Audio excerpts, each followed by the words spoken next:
The Pacific Northwest, a region known for its vast natural splendor. Towering mountains, dotted with thousands of rows of evergreens, collide with deep ocean channels, carved out by thousands of years of glacial melt.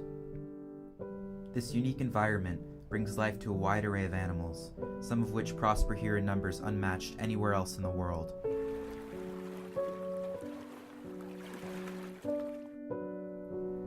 Perhaps none of these animals are quite as iconic as the killer whale.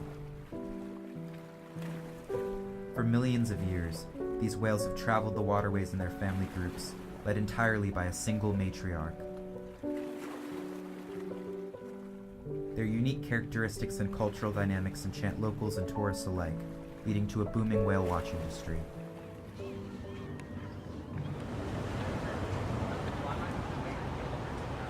We know they're really intelligent. They're also really beautiful, and you see them socializing or hunting together and caring for each other, and you definitely get a sense that somebody's in there. There's an inner life. There's a family out here, the T2Cs, and one of the offspring has a spinal condition similar to scoliosis, and we will see the rest of the family hunt and bring him food, or when he can't keep up with them, they wait until he catches up. And I think people are very attracted to seeing that kind of behavior in other animals. They're very intelligent, they're smarter than a lot of animals, and they have a language. They do talk to each other. They communicate to the point where they can figure out what's going on. I used to get hate mail every year from somebody in Victoria, and he would rant me out about calling them killer whales on my brochure. The reason I called them killer whales is because anybody that spent any time with them and never spends time around when the Biggs type killer whales are attacking a large stellar sea lion, they are killers.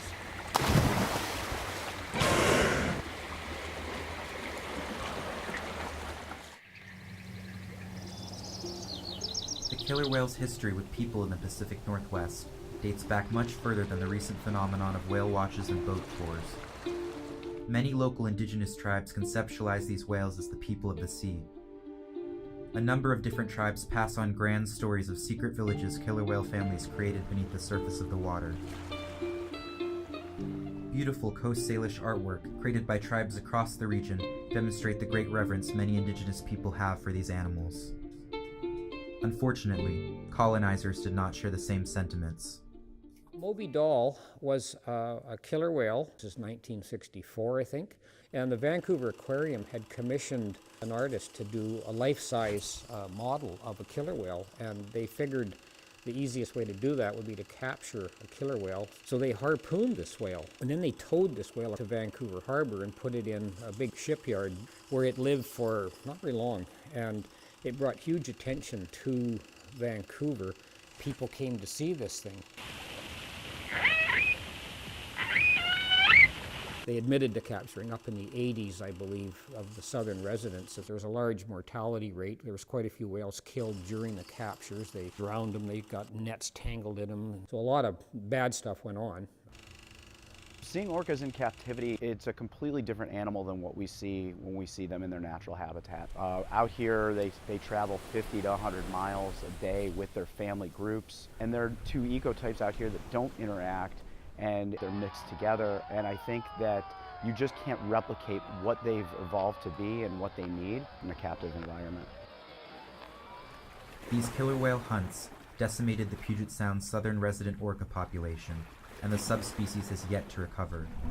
Vehicle traffic and noise pollution, coupled with toxic runoff from city ports, leave these whales in a constant state of stress. On top of that, these whales are starving. Their main challenge is food. They don't have enough to eat, and they feed primarily on Chinook salmon. So getting involved in any organizations or any community projects to take down the Snake River dams, to restore the Columbia River salmon population, and then in Canada restoring the Fraser River salmon population, that's really going to make a big impact for the southern residents. Meanwhile, another man-made threat could jeopardize the entire ocean ecosystem. We're really concerned about the pipelines and the oil tankers and everything coming into such confined waters. If there's ever one spill from one of these larger oil tankers, they can't clean it up. And our federal government right now is willing to gamble that they won't have a spill. And we're trying to convince people that they can clean it up. I've worked on the ocean my whole life, and there's no way you can clean an oil spill. The impact of humankind on these magnificent leviathans will take hundreds of years to reverse, but their survival is crucial. Orcas are a keystone species, meaning that their disappearance from the ecosystem will have a domino effect on all the other animals in the region.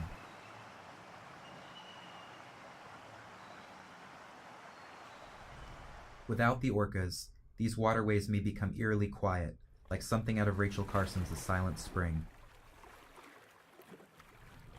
The time to act is now, before these beautiful animals disappear forever into the deep.